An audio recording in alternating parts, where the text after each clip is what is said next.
ओम शांति। बाबा कहते हैं याद का अभ्यास बहुत बहुत ज़रूरी है, क्योंकि बाबा ने बताया है कि याद जो है वो अग्नि है हमारे सारे विकर्मों को विनाश करने के लिए। ज्ञान श्रेष्ठ है, लेकिन ज्ञान से हमारे हिसाब किताब कहें, पाप कर्म कहें, और या हम कहें पावन बनाने का, वो आधार सब याद पर ही टिका हुआ है। इसलिए याद का अभ्यास हम बच्चों के लिए बहुत बहुत ज़रूरी है। और जब हम याद में मुश्किल का अनुभव करते हैं तो बाबा ने कहा खाली बिंदु रूप में याद ना करके कभी बाबा को बाप रूप में, कभी टीचर के रूप में, और कभी सदगुरु के रूप में। तो ये 3 संबंध तो है, बाकी और भी संबंध हैं जिसके स्वरूप से हम याद कर सकते हैं। बाकी मेन तो है ये 3 संबंध। तो इस तरीके से हम याद को खाली योग योग ना कह दें, लेकिन याद को भी एक बाबा के स्वरूप से याद करें कि जैसे बाप से हमें वर्षा मिलता है, बाप से हमें पालना मिलती है, ऐसे ही हमें टीचर के रूप में हमें ज्ञान मिलता है। एक आगे बढ़ने का हमें जो अंदर में हिम्मत मिलती है, इसी तरीके से सदगुरु के द्वारा जो हमारी मुक्ति जीवन मुक्ति है। तो इस तरीके से अलग अलग स्वरूप से बाबा कहते हैं याद करें तो वो याद भी मुश्किल का अनुभव नहीं कराएगी। तो ये आज सदगुरुवार बाप दादा के 14 सितंबर के 2023 के महावाक्य में है। तो बाबा बोले मीठे बच्चे, याद के अभ्यास को सहज बनाने के लिए बाप को कभी बाप रूप में, कभी बाबा ने कहा बाप रूप में, कभी टीचर रूप में, तो कभी सदगुरु रूप में याद करो। प्रश्न में तुम बच्चे को अभी सारे विश्व में कौन सा ढिंडोरा पिटवाना है? उत्तर में अब ढिंडोरा पिटवाओ कि सुख की दुनिया यानी स्वर्ग का रचयिता स्वयं राजयोग सिखलाने आया हुआ है। वो बच्चों के लिए हथेली पर बहिष्त लेकर आया है, इसलिए राजयोग सीखो। बाप स्वयं कहते हैं बच्चे अब तुम्हारे 84 जन्म पूरे हुए हैं, तुम्हें मेरे साथ घर चलना है। इसलिए देह का भान छोड़ आज शरीरी बनो, दैवी गुण धारण करो तो दैवी दुनिया में चले जाएंगे। गीत बजा है कौन आया मेरे मन के द्वारे सवेरे सवेरे। ओम शांति। मीठे मीठे बच्चों ने गीत सुना कि अभी हमारी बुद्धि में किसकी याद आई है? सबकी बुद्धि में है कि पतित पावन एक बाप है। अंग्रेजी में उनको लिबरेटर कहते हैं। लिबरेटर करते हैं दुख से, दुख हरता सुख करता है। ये कोई मनुष्य व देवता का नाम नहीं है, ये है ही एक पतित पावन बाप की महिमा। पतित पावन सदगति दाता गॉड फादर को कहते हैं। मनुष्य की ये महिमा हो ना सके। लक्ष्मी नारायण को, ब्रह्मा विष्णु शंकर को पतित पावन नहीं कह सकते। पतित पावन ऊंचते ऊंच एक ही है, परमपिता परमात्मा। ऊंचा उनका नाम भी है तो ऊंचा उनका ठाव यानी रहने का स्थान भी है। तुमको निश्चय है कि यह हमारा बाबा है। शिव को ही बाबा कहते हैं। शिव ही निराकार है। शिव का चित्र अलग, शंकर का चित्र अलग है। वह शिव यानी बाप शिक्षक सदगुरु है। आज सदगुरुवार है, तुम्हारा तो सदगुरुवार रोज है। सदगुरु रोज तुमको पढ़ाते हैं और वह तुम्हारा बाप भी है, यह तो निश्चय होना चाहिए ना। उनको सर्वव्यापी नहीं कहेंगे, तुम्हारी बुद्धि में है। पतित पावन परमपिता परमात्मा हमको राजयोग सिखलाते हैं। वह ज्ञान का सागर है, ये तो बुद्धि में निश्चय रहना चाहिए। ये एक ही बाप है जिसको कोई भी रूप पे याद करो। बुद्धि ऊपर निराकार तरफ चली जाती है, कोई आकार व साकार नहीं है। आत्माओं को परमपिता परमात्मा से अब काम पड़ा है, परंतु जानते नहीं हैं। गाते हैं कि वह ज्ञान का सागर है, तो ज्ञान का सागर माना जो ज्ञान सुनाकर सदगति करे। लक्ष्मी नारायण को यह ज्ञान नहीं है। ज्ञान वह है जो ज्ञान सागर से मिले, इसलिए शास्त्रों में भी ज्ञान नहीं है। ज्ञान सागर को ही मनुष्य सृष्टि का बीज रूप कहते हैं।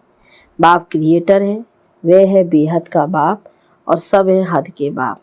अब बेहद के बाप को सब याद करते हैं, जो बापों का भी बाप, पतियों का पति, गुरुओं का भी गुरु है, सब उनको याद करते हैं। साधना करते हैं। आजकल चित्रों के आगे, राम के आगे, शंकर के आगे लिंग रखते हैं। है निराकार, ऊंचते ऊंच वह लिबरेट करते हैं। अभी तो सब आत्माएं पतित हैं। 5000 वर्ष पहले जब आदि सनातन देवी देवताओं का राज्य था तो बाबा ने कहा उस समय एक ही राज्य था, सुखधाम था, पवित्रता, सुख, शांति सब थी। उसका नाम ही है स्वर्ग, हेवन। हेवन को सूक्ष्म वतन व मूल वतन नहीं कहेंगे। हेवन के अगेंस्ट है हेल। ये बुद्धि में रखना है।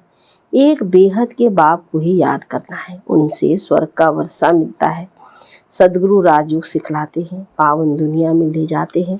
तो एक की कितनी महिमा है। लक्ष्मी नारायण को ये महिमा नहीं दे सकते। एक ही निराकार बाप है। आत्माएं भी निराकार है, जब शरीर से अलग है। बाप कहते हो तुम अपना शरीर लेकर पाड़ बजाते हो, तुम कितने जन्म पाड़ बजाते हो यह भी जानते हो। ब्रह्मा का भी चोला है, सूक्ष्म वतन में भी चोला है। शरीर तो है ना, कहेंगे उनमें भी आत्मा है। ब्रह्मा विष्णु शंकर को भी सूक्ष्म शरीर है। मुझे कहते हैं निराकार। बच्चों को समझाया है, कोई को भी बोलो तुमको 2 बाप है, तुम्हारे बाप को भी 2 बाप है। सब उस बेहद के बाप को याद करते हैं। लौकिक बाप तो अनेक है, ये बेहद का बाप तो एक ही है। बाप भूल जाए तो टीचर याद पड़े, टीचर भूल जाए तो सदगुरु याद पड़े। बाप समझाते हैं भारत अभी पतित है, पहले पावन था तो इतनी आत्माएं कहाँ निवास करती होंगी। मुक्ति धाम वानप्रस्थ अवस्था में, अर्थात वाणी से परे। मनुष्य बूढ़े होते हैं तो वाणी से परे जाने के लिए गुरु की शरण लेते हैं कि हमको निर्माण धाम पहुँचावे, परंतु वे पहुँचा नहीं सकते। झाड़ को तो बढ़ना ही है। मुख्य पाठ है भारत का, उनमें भी जो आदि सनातन देवी देवता धर्म के हैं वे 84 जन्म लेते हैं।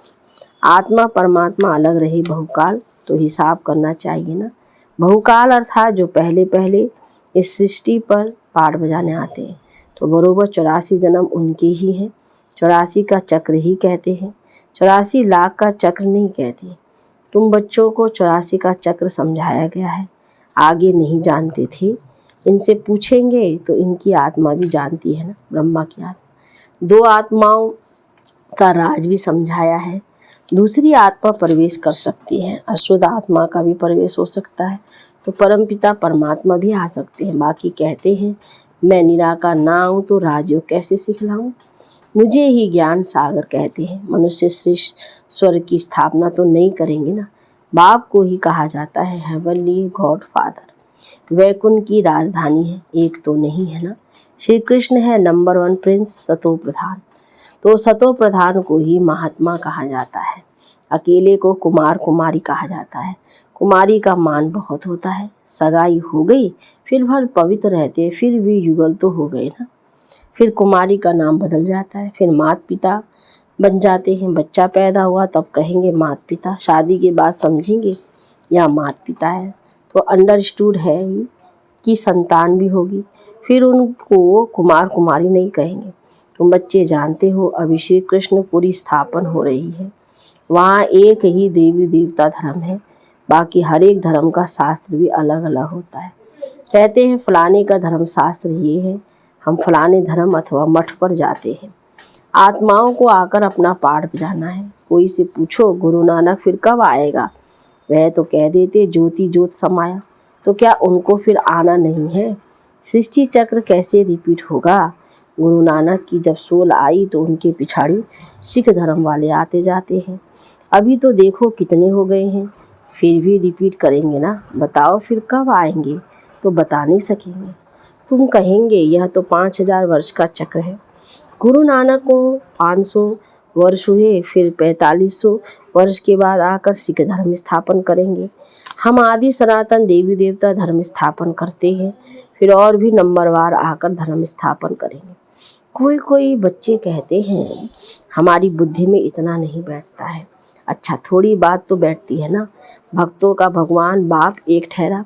कहा भी जाता है पापात्मा पुण्यात्मा, परमात्मा तो किसको कहा नहीं जाता। ऐसे नहीं, आत्मा जाकर परमात्मा बनेगी। जैसे मिसाल देते हैं बुदबुदा सागर में लीन हो जाएगा। कोई कहेंगे पा निर्माण गया, जैसे बुद्ध के लिए कहते हैं। कोई फिर कहते ज्योति ज्योत समाया। अब राइट कौन? बाहर निर्माण तो ठीक है, आत्मा भी निराकार है, निराकारी दुनिया में रहती है, सूक्ष्म वतन में है मूवी। यही जैसे वहाँ की एक भाषा है जो वहाँ वे समझते हैं, समझ कर डायरेक्शन ले आते हैं। यह भी वंडरफुल बात है ना। मूवी, टॉकी और साइलेंस 3 है। पहले मूवी के बाइस्कोप भी थे, फिर उनसे किसको मज़ा नहीं आया तो टॉकी कर दिया। सूक्ष्म वतन में सिर्फ ब्रह्मा विष्णु शंकर है, समझाया जाता है उससे ऊँचे परमपिता परमात्मा जो साइलेंस वर्ल्ड में रहते हैं। हम आत्माएं भी वहाँ रहती हैं। पतित पावन एक ही सदगुरु है, तो सर्व का सदगति दाता वही है। बाकी भल कोई अपने को गुरु कहलाए, ऋषि कहलाए, महात्मा कहलाए, परंतु है सब भगत, पावन बनाने वाले को जानते ही नहीं। कहते हैं परमात्मा सबको कब्र से निकाल ले जाते हैं, दिखाते भी हैं। ये वही महाभारत लड़ाई है। तुम सतयुग के लिए अभी राजयोग सीख रहे हो, विनाश के बाद फिर सतयुग के गेट खुलते हैं। बाप ने समझाया है, इस समय तुम बाप से राजयोग सीखते हो, तुम योग बल से राज्य लेते हो। यह है नॉन वायलेंस। कोई भी यह नहीं जानते कि नॉन वायलेंस किसको कहा जाता है। काम कटारी भी नहीं चलानी है, यह भी हिंसा है। अहिंसा परमो देवी देवता धर्म था। विकारों के कारण ही तुमने आदि मध्य अंत दुख पाया है। वहाँ है ही निर्विकारी दुनिया, जिस कारण आदि मध्य अंत दुख नहीं होता है। वह है अमर लोक। बाबा कहता ये रहा मृत्यु लोक। मृत्यु लोक में बैठ फिर कथा सुनाते हैं अमर लोक में जाने के लिए। बाप कहते हैं मैं त्रिकालदर्शी हूँ, तुमको भी त्रिकालदर्शी त्रिनेत्री बनाता हूँ, अर्थात तीनों लोकों तीनों कालों का जानने वाला। ये भगवान की महिमा है। तुम बच्चों को आप समान बनाकर साथ ले जाते हैं। ज्ञान सागर के बच्चे, तुम भी मास्टर ज्ञान सागर बन जाते हो। बाप कहते हैं मैं मनुष्य सृष्टि का बीज रूप चैतन्य नॉलेजफुल हूँ। हाँ, हम जान सकते हैं बीज से ऐसे झाड़ निकलता है, फिर फल निकलता है। अब यह है मनुष्य सृष्टि का झाड़। बाबा कहते हैं मैं इस उल्टे झाड़ के आदि मध्य अंत को, सृष्टि चक्र को जानता हूँ। मनुष्य कहते भी हैं परमात्मा सत्य है, चेतन है, आनंद का सागर है, सुख का सागर है, तो उनसे जरूर वर्षा मिलना चाहिए। तुम मुझे अपने बाप से वर्षा ले रहे हो, तुम 21 जन्मों के लिए पावन बन जाएंगे। मैं एवर पावन हूँ, तुमको तो पाठ बजाना है। इस समय सिर्फ तुम्हारी चढ़ती कला है, तुम मास्टर ज्ञान सागर बन जाते हो। फिर सतयुग से लेकर तुम्हारी कलाएं कमती होती जाएगी, चढ़कर फिर उतरना ही है। अभी तुम बच्चे बेहद के बाप से बेहद का वर्षा लेते हो, बहुत सर्विस करते हो। बाप है पतित पावन, तुम शिव शक्ति पानव सेना हो। पतित दुनिया को पावन दुनिया बनाने में मदद करते हो। तुमको भी वंदे मातरम कहते हैं, पतित को कभी वंदे मातरम नहीं कहेंगे। बाप आकर शक्ति दल द्वारा गुप्त सर्विस कराते हैं। तुम डबल अहिंसा वाले हो, राज्य लेते हो परंतु कोई हथियार आदि नहीं है, पवित्र रहते हो। वह सब है डबल हिंसक। एक तो विकार में जाते हैं, काम कटारी से एक दो को दुख देते हैं और फिर आपस में लड़ते झगड़ते भी रहते हैं। आजकल कितने दुख के पहाड़ गिरते हैं। मनुष्यों में क्रोध कितना भारी है, अपने आप को आप ही चमाट मारते हैं, सबकी गिलानी करते रहते हैं। यह अभी बाबा ने कहा ड्रामा में नूंद है, सबको गिरना ही है। अभी तुम्हारी है चढ़ती कला, तुम ढिंडोरा पिटवाओ की स्वर्ग की रचयिता राजयोग सिखलाने वाला वह भगवान आया हुआ है। वह हथेली पर बहिष्ठ ले आया है। श्री कृष्ण को हम भगवान नहीं कहेंगे, वह दैवी गुणों वाला मनुष्य है। ब्रह्मा विष्णु शंकर को देवता कहेंगे, उनको दैवी गुण वाले मनुष्य नहीं कहेंगे।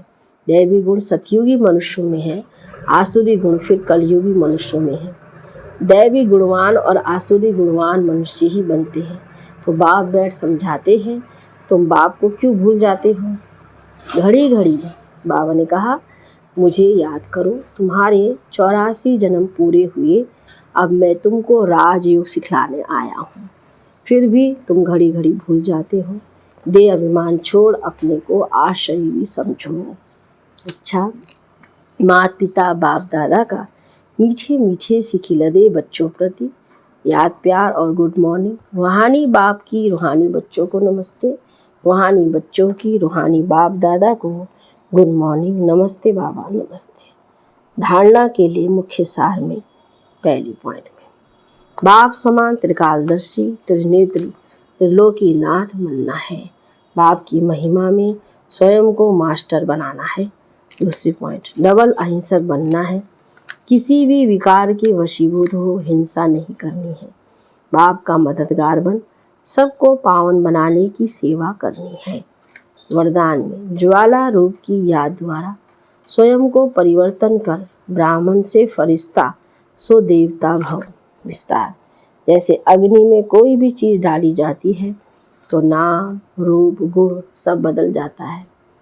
ऐसे जब बाप की याद की लगन की अग्नि में पड़ते हो तो परिवर्तन हो जाते हो। मनुष्य से ब्राह्मण, फिर ब्राह्मण से फरिश्ता सो देवता बन जाते हो। जैसे कच्ची मिट्टी को सांचे में ढालकर आग में डालते हैं तो ईंट बन जाती, ऐसे यह भी परिवर्तन हो जाता। इसलिए याद को ज्वाला रूप कहा जाता है। स्लोगन में शक्तिशाली आत्मा वह है जो जब चाहे तब शीतल स्वरूप और जब चाहे तब ज्वाला रूप धारण कर ले। ओम शांति, ओम शांति।